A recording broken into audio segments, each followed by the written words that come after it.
आपली संस्कृती, आपले संस्कार सदा राहू दे आपल्या सोबत। भारताच्या महान ग्रंथांचे आणि काव्यांचे संपूर्ण संकलन सबस्क्राइब करा तिलक।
राजा द्रुपद, तू युद्धात हरला आहेस। याचा अर्थ असा आहे की आज आपण बरोबरीचे झालेलो आहोत। आता अजून लज्जित करू नकोस मित्रा। अर्जुनाकडून हरल्यानंतर मला इतकं दुःख झालं नाही जितकं मला तुझ्या अशा बोलण्याने होतंय। माझी आपल्याला अशी विनंती आहे की मला अपत्य यज्ञाद्वारे 2 अपत्ये व्हावीत, एक पुत्र आणि एक पुत्री। पुत्र असा की जो द्रोणाचार्यांचा वध करून माझ्या अपमानाचा सूड घेईल, आणि पुत्री अशी की जिचा विवाह मी अर्जुन सारख्या वीर पराक्रमी धनुर्धराशी करू शकेन।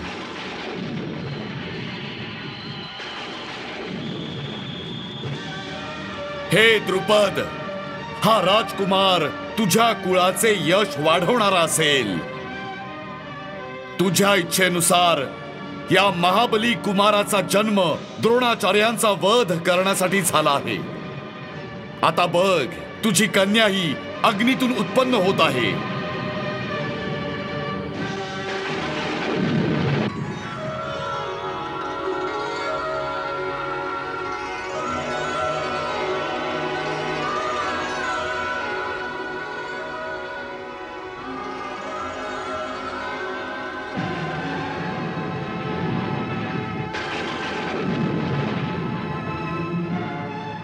राजा द्रुपद, तुझी ही दिव्य कन्या देवलोकातील एक महान विभूती आहे, जी एका पूर्वकल्पात 5 इंद्रांची इंद्राणी होती। हिचा जन्म या पृथ्वीवर अभिमानी आणि अहंकारी क्षत्रियांचा संहार करण्यासाठी झाला आहे।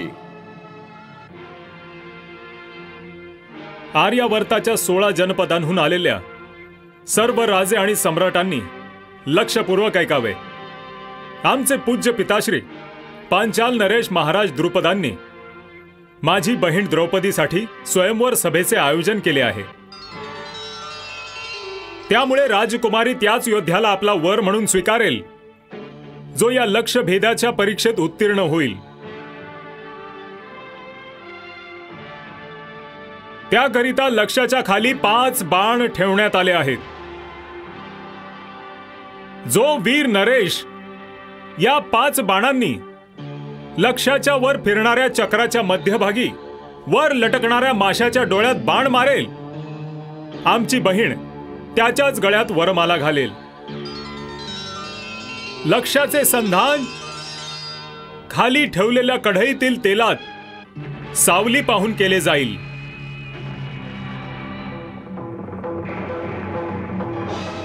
थांबा। सर्व सम्राट, क्षत्रिय राजे आणि ब्राह्मणांच्या सभेत मी एका सूतपुत्राशी विवाह करण्यास नकार देते। महाराज द्रुपद, हा आमच्या मित्राचा अपमान आहे। कर्ण तर अंग देशाचा राजा आहे आणि म्हणूनच त्याला या स्वयंवरात सहभागी होण्याचा अधिकार आहे। नाही मित्रा, विवाहाचा एक अर्थ परस्पर सहमती हा देखील आहे। जर द्रौपदीची अनुमती नसेल तर मी या स्पर्धेत सहभागी कसा होऊ शकेन? मी या वीर कर्णाची या गोष्टीसाठी स्तुती करतो। शास्त्र देखील विवाहात सर्वप्रथम स्त्रीच्या संमतीलाच मानतं।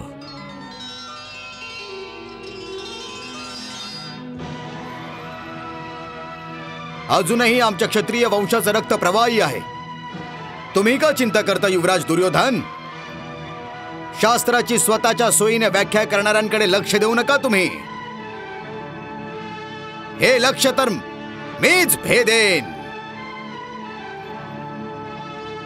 सम्राट छेदीराजांचे पुत्र महाप्रतापी नरपती शिशुपाल।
शिशुपाल, धीर धर शिशुपाल, बैस।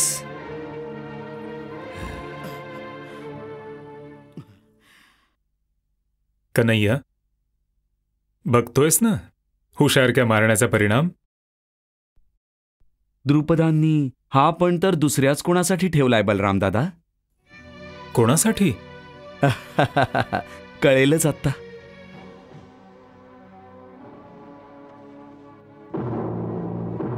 राजकुमार दुशासन,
महाराज जय कितान।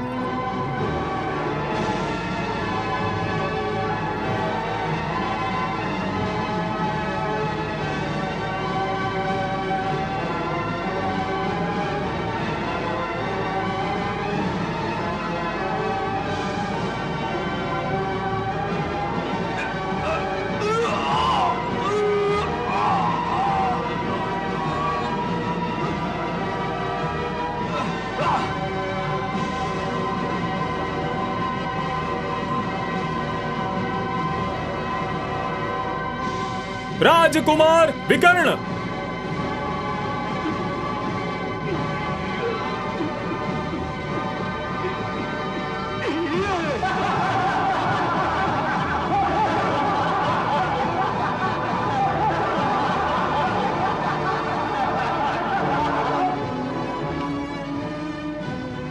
मी पाहत आहे इथे मोठ्या मोठ्या महावीरांची उपस्थिती आहे, पण अजून कोणीही असा क्षत्रिय वीर नाही दिसला जो माझ्या मुलीसाठी योग्य ठरेल. असं वाटत होतं की माझ्या कल्पनेतला धनुर्धर मला सापडला असता तर मी त्याला म्हटलं असतं की उठ वीरा आणि माझ्या चिंतेचं निवारण कर. अधीर नका होऊ महाराज. दैवाच्या इच्छेवर विश्वास ठेवा, सगळं ठीक होईल.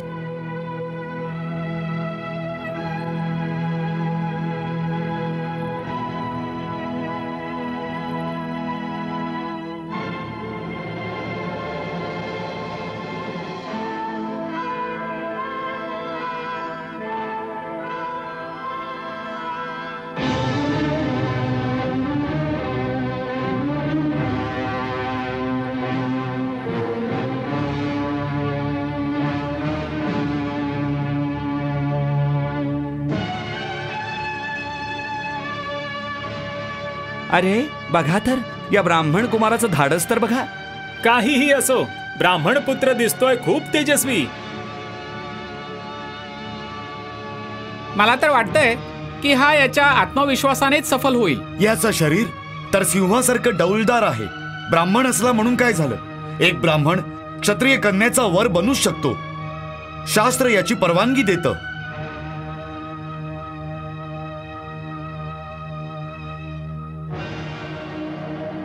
बघतोयस काय मुला? पुढे हो आणि महाराज द्रुपदांच्या चिंतेचं निवारण कर.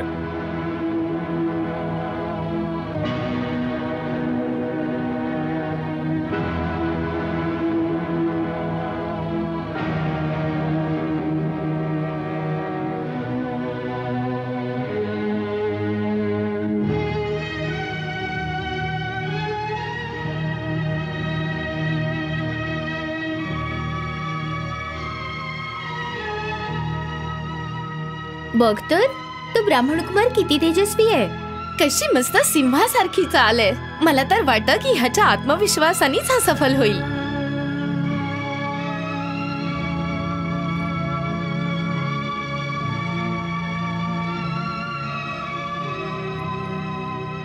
कन्हैया, सगळे क्षत्रिय राजे हरले.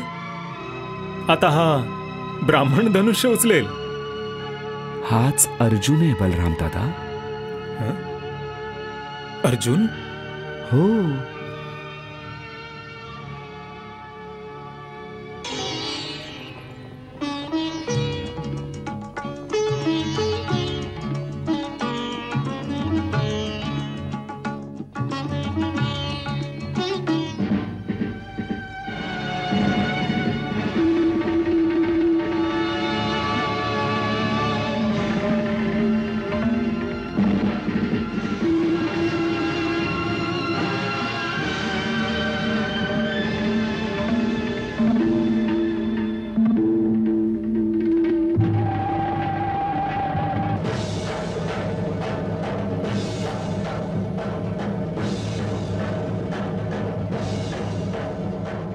विजयी विजयी भव, विजयी भव, विजयी भव, विजयी भव, विजयी भव, विजयी भव, विजयी भव, विजयी भव, विजयी भव.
विजयी विजयी भव, विजयी भव, विजयी भव, विजयी भव, विजयी भव, विजयी भव, विजयी भव, विजयी भव, विजयी भव, विजयी भव.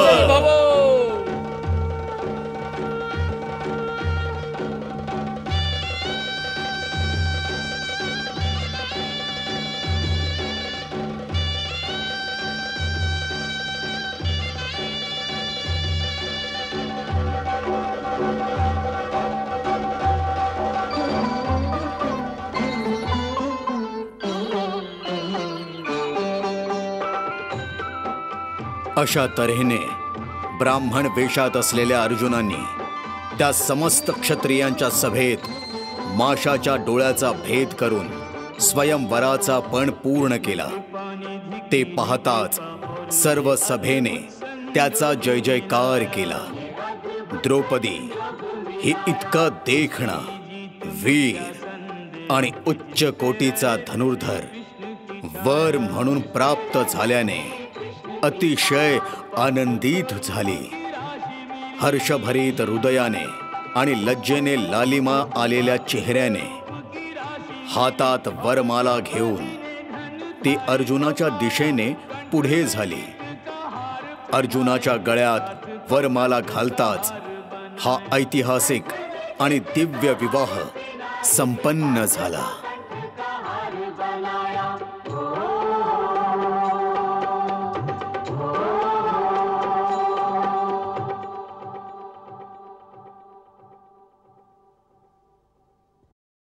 ब्राह्मण कुमारांचा विजय असो, ब्राह्मण कुमाराचा विजय असो, ब्राह्मण कुमाराचा विजय असो, ब्राह्मण कुमारांचा विजय असो, ब्राह्मण कुमाराचा विजय असो.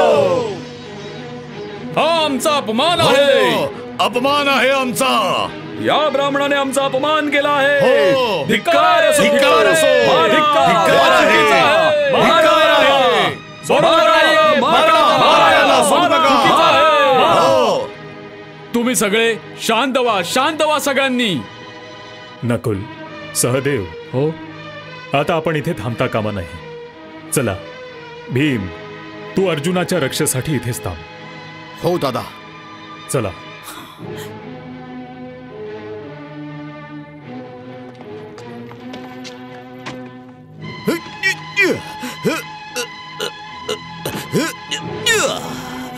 ऐका ऐका ऐका.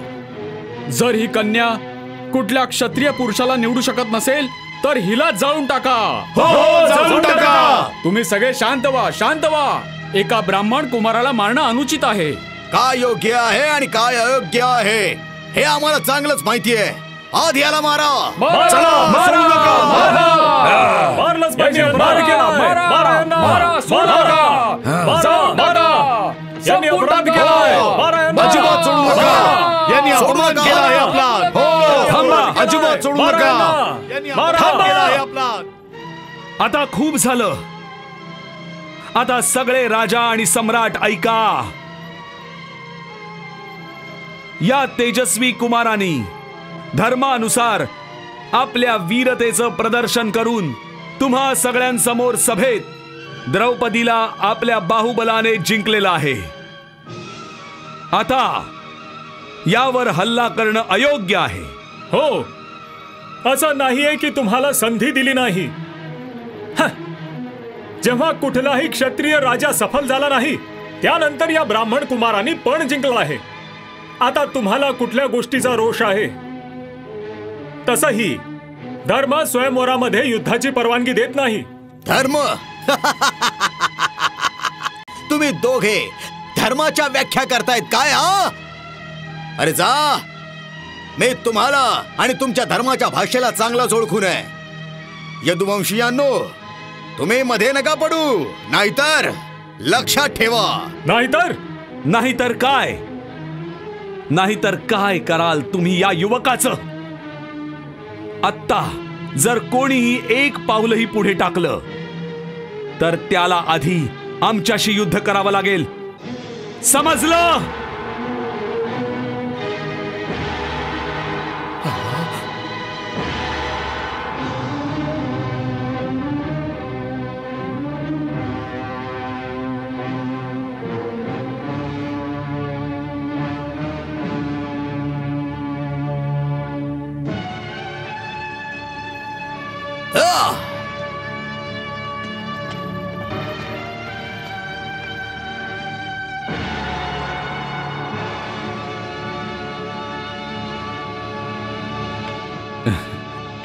वीर धनुर्धर, तू निर्भय होऊन राजकुमारी द्रौपदीला घेऊन जा. ही आजपासून तुझी पत्नी आहे आणि मी बघतो कोण तुला आडवा येतो ते.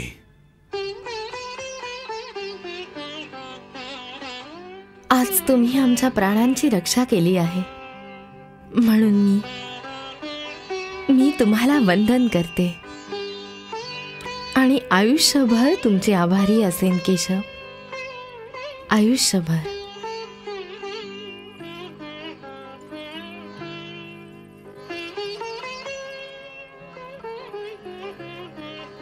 आणि आम्ही आयुष्यभर तुझी रक्षा करू. देवी द्रौपदी, वचन देताय द्वारकापती, ते पूर्ण कराल ना?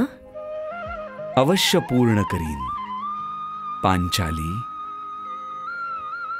आजपासून मी तुला माझी लहान बहीण मानतो आणि वचन देतो की कुठल्याही मदतीसाठी कधीही माझं स्मरण करशील तेव्हा त्याच क्षणी मी तिथे येईन.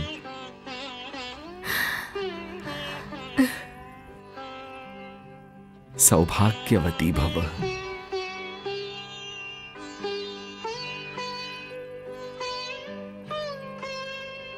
मित्रा कौंतेया, मी तर तुला इथे येताच ओळखलं होतं आणि आजपासून तर माझं आणि तुझं एक नवीन नातं बनलंय.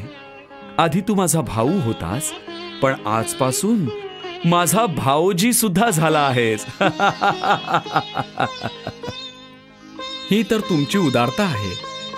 नाही तर आमच्या मातेने नेहमी तुम्हाला वंदन करायलाच शिकवलं आहे.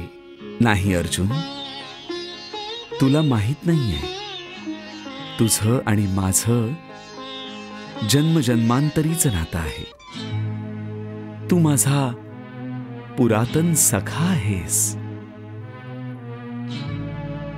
याआधी की हे राजे काही नवीन अडथळे आणतील, तुम्ही इथून लवकर निघून जा आणि कुंती आत्याला सांग की आम्ही तिला भेटायला येऊ. चल, जा आता.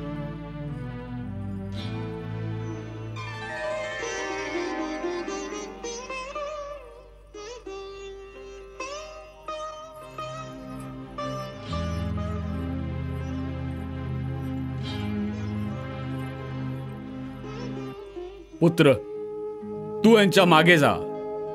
जाऊन बघ जरा, आपल्या मुलीला जिंकणारा हा कोण आहे, कुठे राहतो, कुठल्या गोत्राचे आहेत, कुठल्या कुळातले आहेत. एका भावाच्या नात्याने तुझं हे कर्तव्य आहे. जाऊन बघ जरा, त्यांची माहिती घे. जशी आज्ञा पिताश्री. थांबा. का इतके अधीर होताय महाराज? एका वीराची कुठलीही जात नसते, त्याचं कुठलं कुळ नसतं. तुम्ही बघितलं नाहीत? उगवत्या सूर्यासारखा त्याचा तेजस्वी चेहरा, तोच त्याची ओळख सांगत होता. तो निश्चितच कुठल्या तरी मोठ्या कुळाचा वंशज आहे. तुम्ही चिंता करू नका.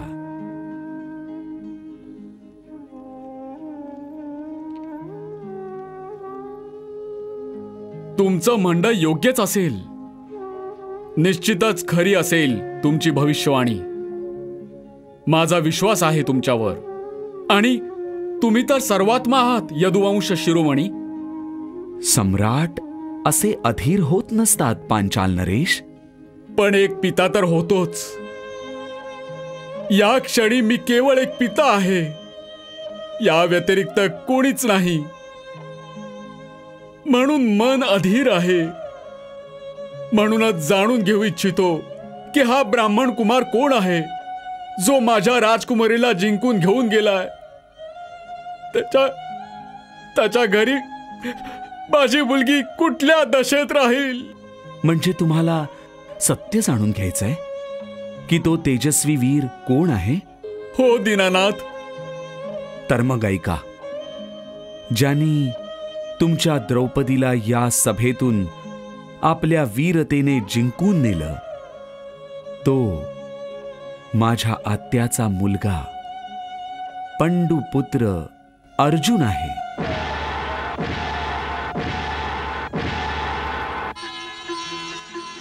अर्जुन?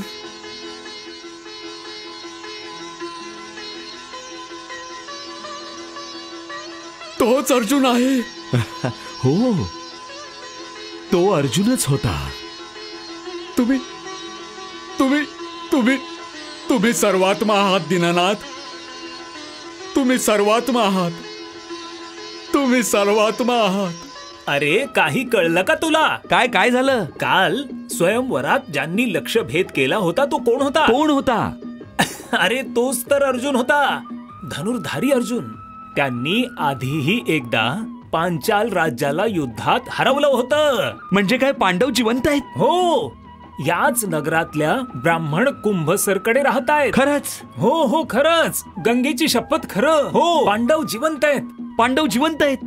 पांडव जिवंत पांडव जिवंत आहेत? पांडव जिवंत आहेत. अरे बाबा, पांडव जिवंत बातमी आहे. आपले आपले पांडवपुत्र सगळे जिवंत आहेत. पांडव जिवंत आहेत. पांडव जिवंत आहेत. अरे ऐका ऐका, पांडव जिवंत आहेत. अरे कसला काय सांगताय? ऐकलं तुम्ही? काय झालं? खरं की काय सांगा ना. ज्यांना सगळे मेले असं समजत होते ते पांडव जिवंत आहेत. पांडव जिवंत आहेत? काय सांगताय? पांडव जिवंत आहेत? सांगताय पांडव जिवंत आहेत?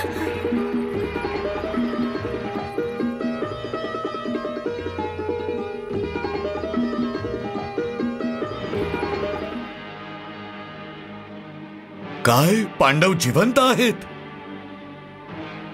तर मग वारणावताची घटना सत्य नव्हती विदुर? वर्णावताची घटना सत्य होती, आणि हेही सत्य आहे की पांडव जिवंत आहेत. हे काय म्हणतो आहेस तू विदुर? दोन्ही गोष्टी एकाच वेळी सत्य कशा असू शकतात?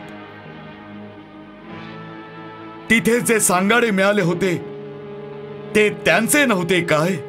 हे सुद्धा असू शकतं महाराज की ते कोणाचे दुसऱ्यांचे असतील. ही तर आनंदाची बातमी आहे, अतिशय आनंदाची बातमी.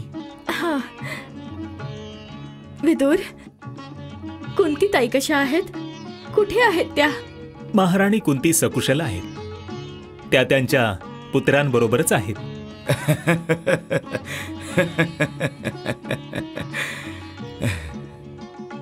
विदुर, आपली मुलं जिवंत आहेत हे ऐकून आम्ही खूप प्रसन्न झालो. परंतु यावेळी ते आहेत कुठे? ते सध्या महाराज द्रुपदांचे अतिथी आहेत. कुंतीच्या सूचनेनुसार द्रौपदीचा विवाह 5ही पांडवांबरोबर झालाय. श्रीकृष्ण आणि बलरामही तिथेच आहेत. ते या प्रतीक्षेत आहेत की जशी तुम्हाला ते जिवंत असल्याची बातमी कळेल तुम्ही त्यांना लगेच हस्तिनापूर यायचं निमंत्रण द्याल. निमंत्रण कशाला द्यायला हवं? हे तर त्यांचं घर आहे. ते हक्काने इथे येतील. महाराज, आपल्या सुनेला तिथून आणण्यासाठी हत्ती, घोडे आणि सेनेची एक तुकडी तिथे पाठवायला हवी, जे आपल्या सुनेला आदराने हस्तिनापुरास घेऊन येतील.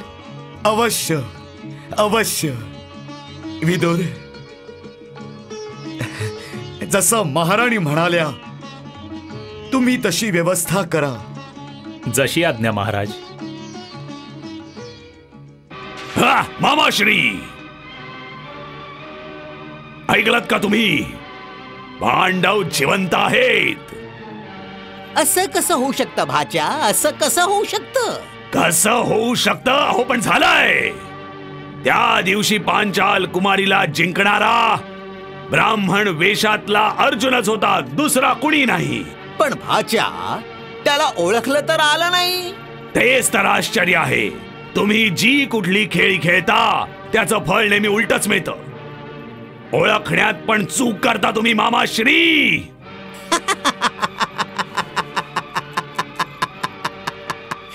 काही हरकत नाही भाच्या, काही हरकत नाही. तुझ्या मामाच्या भात्यातले तीर अजून संपले नाही.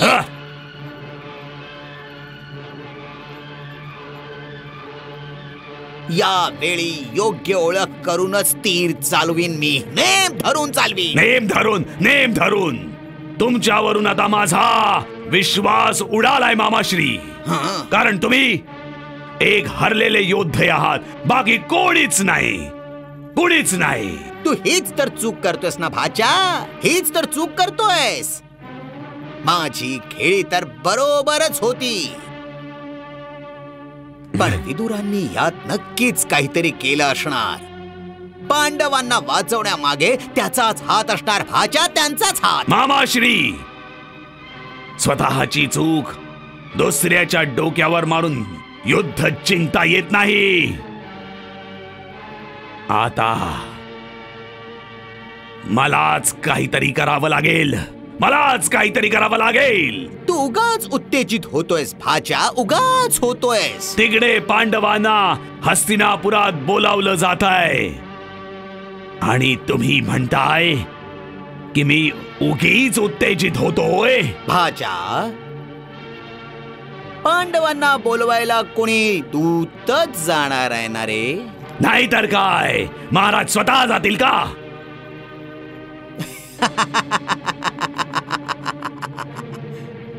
दूत जाईल तर खरं, पण काय? तीच राजनीतीची शेवटची चाल. भाच्या, हस्तिनापुरातून दूत पांचाल देशात पोचू शकेल तेव्हा ना.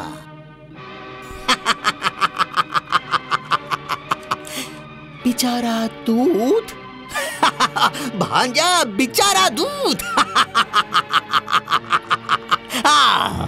खूप आश्चर्याची गोष्ट आहे की हस्तिनापुराहून आमच्याकडे अजून कुठलाच संदेश आलेला नाहीये. हे तर नक्कीच आहे की पांडवांच्या हस्ते आमच्या पुत्रीचे पाणी ग्रहण करण्याची बातमी महाराज धृतराष्ट्रांना मिळाली असेल. होय महाराज, महामंत्री विदुरांच्या गुप्तचरांनी ही बातमी त्यांना दिली आहे. परंतु व्याही असल्याच्या नात्याने महाराज धृतराष्ट्रांनी अजून कोणतीही राजदूत आमच्याकडे पाठवला नाहीये. या गोष्टीचंच आश्चर्य आहे. यात आश्चर्याची कुठली गोष्ट आहे महाराज? हस्तिनापूर राज्यात जिथे एकीकडे महात्मा भीष्म, गुरु द्रोणाचार्य आणि विदुरासारखे पराक्रमी वीर आहेत, तिथे दुसरीकडे दुर्योधन आणि शकुनी सारखे लोकही आहेतच. मग वेळ झाला तर आश्चर्य कसलं? तुम्ही बरोबर बोललात यदुकुल शिरोमणी. त्यांना कसं आवडेल की पांडवांच्या शक्तीत वृद्धी व्हावी किंवा त्यांना कोणाची मदत मिळू शकेल? ही गोष्ट खरी आहे महाराज, पण पांडवांच्या जिवंत असण्याची बातमी काही साधारण गोष्ट नाहीये. ही बातमी शांत समुद्रात एक भलं मोठं वादळ आल्यासारखी आहे. कौरव तर निश्चिंत होऊन बसले होते की पांडवांचा अंत झाला आहे, आणि दुर्योधन तर हस्तिनापूरचा युवराज सुद्धा घोषित झाला होता. होय मधुसूदन, मलाही त्याला युवराजाचं पद मिळाल्याची बातमी मिळाली होती, आणि तो याच पदामुळे द्रौपदीच्या स्वयंवरातही आला होता. मग तुम्ही अधीर का होताय? वेळेची प्रतीक्षा करा. मी अधीर होत नाहीये. मी तर पांडवांच्या अधिकारांवर नेहमी होणाऱ्या अन्यायांमुळे चिंताग्रस्त आहे. यांना यांचा अधिकार पूर्ण सन्मानाने मिळालाच पाहिजे. तुम्ही निश्चिंत रहा महाराज. मी असताना कधीही कुठेही अन्याय नाही होऊ शकत. हो की नाही बलराम दादा? मला आणि माझ्या मातेला तुमच्यावर पूर्ण विश्वास आहे यदुकुलभूषण. तर मग विश्वासम फलदायकम, हो की नाही दादा? जरा विचार करा, जर हस्तिनापुरातून कोणी राजदूत आला नाही तर? मग तुम्ही लक्षात घ्या की आम्ही केवळ युक्तीनेच नाही तर शक्तीनेही पांडवांचा अधिकार त्यांना द्यायला सक्षम आहोत. परंतु शेवटी आपल्या या चर्चेचा निष्कर्ष काय झाला हे तर कळायला हवं की आपलं पुढचं पाऊल काय असेल. या पांचाळ राज्यासाठी तुमची काय आज्ञा आहे यदुकुल शिरोमणी? हीच की आपण 1-2 दिवस अजून प्रतीक्षा करूया. हस्तिनापुराहून कुठला संदेश आला तर ठीक आहे, नाहीतर आम्ही स्वतः महाराज द्रुपदांबरोबर हस्तिनापूरला जाऊ आणि तिथे राजसभेतच पांडवांचा पक्ष मांडू.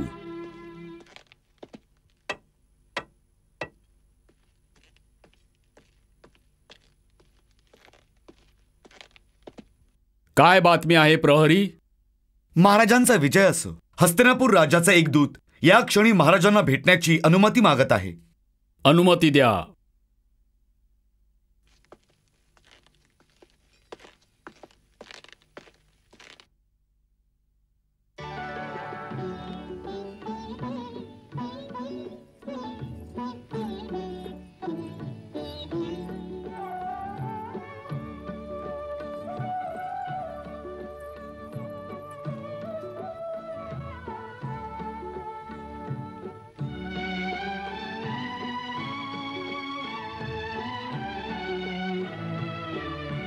पांचाल प्रदेशाच्या महाप्रतापी सम्राटांना कुरु देशाच्या राजदूताचा प्रणाम स्वीकार व्हावा. स्वीकार आहे. सांग राजदूत, हस्तिनापूर राज्यात सगळं कुशल तर आहे ना? सगळं कुशल आहे महाराज. महाप्रतापी सूर्यवंशी सम्राट धृतराष्ट्रांनी तुम्हाला अभिवादन केलं आहे. त्यांनाही माझं अभिवादन सांगा राजदूत. आणि तुम्हाला राजकुमारीच्या विवाहाच्या शुभेच्छा दिल्या आहेत. त्यांना माझे धन्यवाद कळवा राजदूत. अजून काही सांगितलं नाही? सांगितलंय महाराज. त्यांनी त्यांचे बंधू महात्मा पंडूंच्या पुत्रांना आशीर्वाद दिलाय.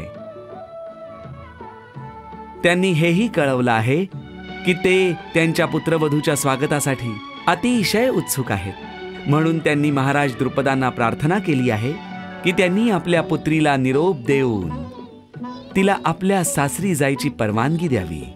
हस्तिनापूरचा राणीवास आपल्या नवीन राणीला बघण्यासाठी उत्सुक आहे महाराज. म्हणून मी महामंत्री विदुरांच्या आज्ञेने यथोचित आणि उत्तम आभूषणांसह आपल्याकडे आलो आहे.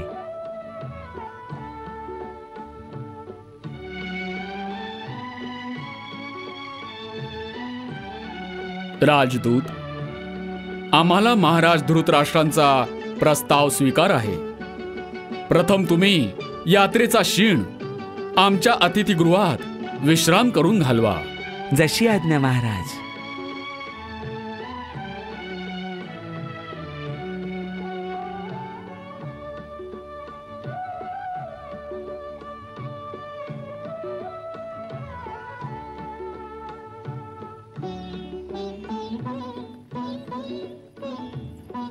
बघितलं तुम्ही, धीराचं फळ अत्यंत मधुर असतं पांचाल नरेश.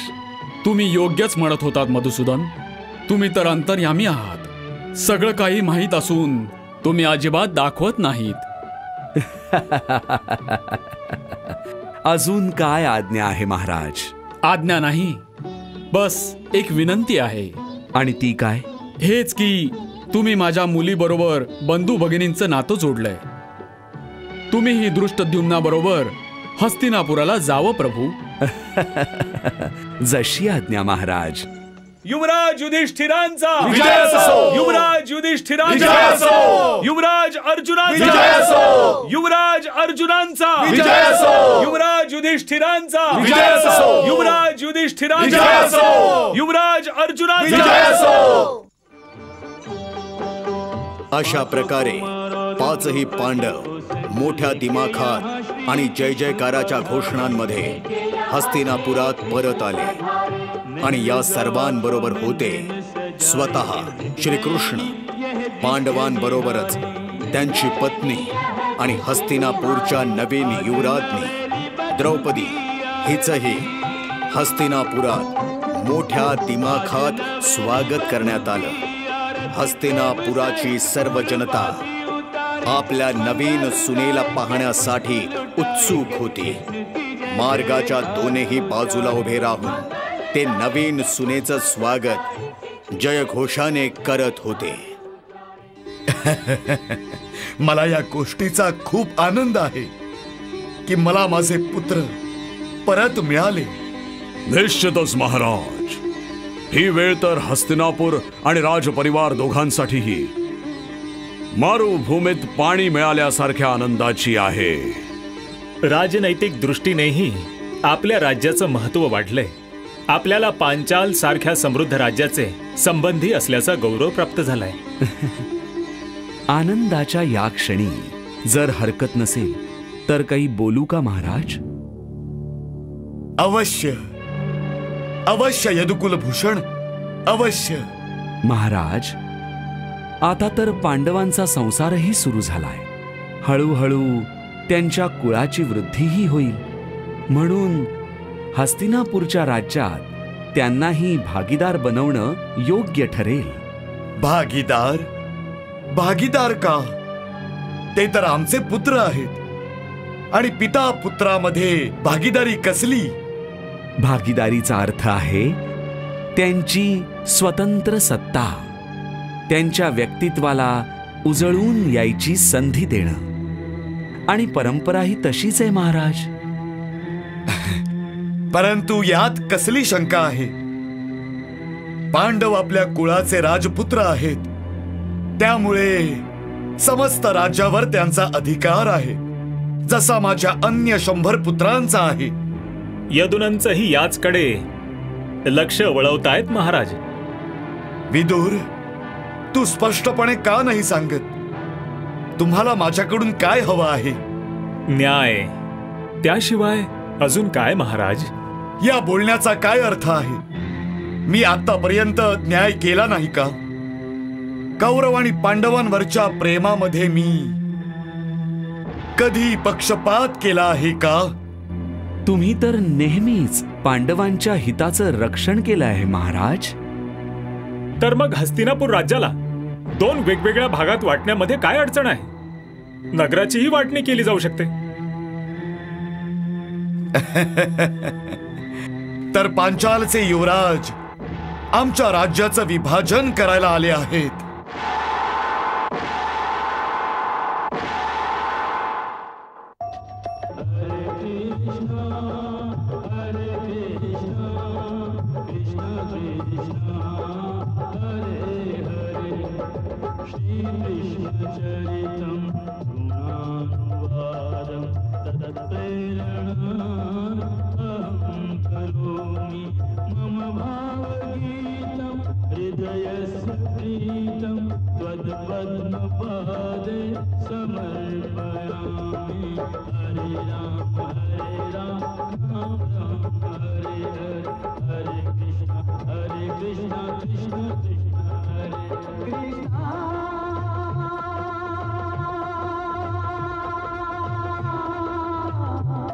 Krishna